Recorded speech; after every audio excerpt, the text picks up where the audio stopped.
I'm so glad Geordi LaForge fixed Star Trek's bad Commodore problem in Picard Season 3. Star Trek has long had a strange, lingering problem with high-ranking Starfleet officers, particularly Commodores, Admirals, and other flag officers who should be the best of the best. Instead, many of them have been selfish, corrupt, paranoid, or just plain evil.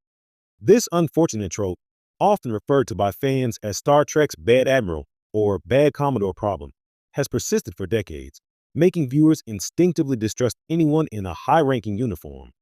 But in Star Trek, Picard Season 3, Geordi LaForge finally shattered that trend, and it couldn't have come at a more important time.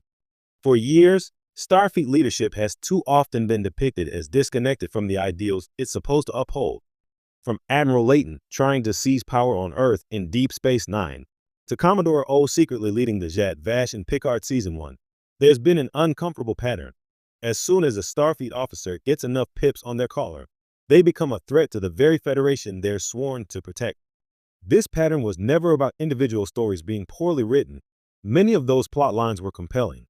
But over time, it created a systemic issue.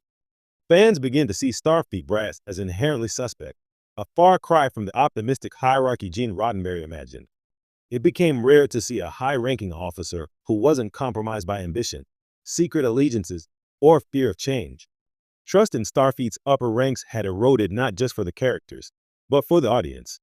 Enter Commodore, or rather, Fleet Museum Director, Geordi LaForge in Picard Season 3. LeVar Burton's beloved engineer from the Next Generation stepped back into the spotlight not just as a legacy character, but as a symbol of everything Starfleet should stand for: integrity, loyalty, and hope. What made Geordi's return so powerful wasn't just nostalgia. It was the way the show portrayed his growth. Now a father, a leader, and a keeper of history, Geordi had become a figure of strength without sacrificing his moral compass. He had every reason to become another cynical officer. He had distanced himself from Starfleet's messy politics. He was wary of Picard's mission, and he was concerned for his daughter's safety.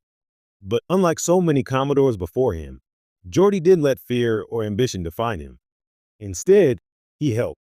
He used his resources to revive the Enterprise D, a gesture so emotionally powerful and thematically rich that it practically rewrote the rulebook for what a high-ranking Starfleet officer could represent. Geordi reminded us that leadership isn't about control. It's about preserving values and guiding others with wisdom and empathy. His museum wasn't just a collection of relics. It was a place where legacy was honored and history lived on through action.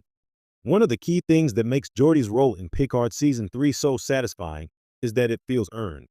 Unlike other Commodores or Admirals who seem to achieve their rank off-screen, Geordi's journey is something fans have followed for decades. We know his character. We've seen his triumphs, his mistakes, his growth. So when he steps into a leadership role, it doesn't feel like a betrayal of his ideals. It feels like a continuation of them. And unlike past examples, where high-ranking officers quickly turn into antagonists, Geordi becomes part of the emotional heart of the season.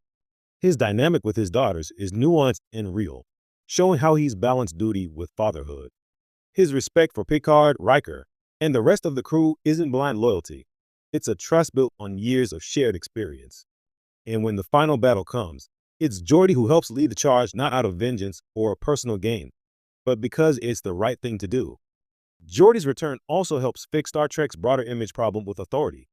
In a franchise where captains like Kirk, Picard, and Janeway are legendary, it always felt odd that their superiors were so often disappointments.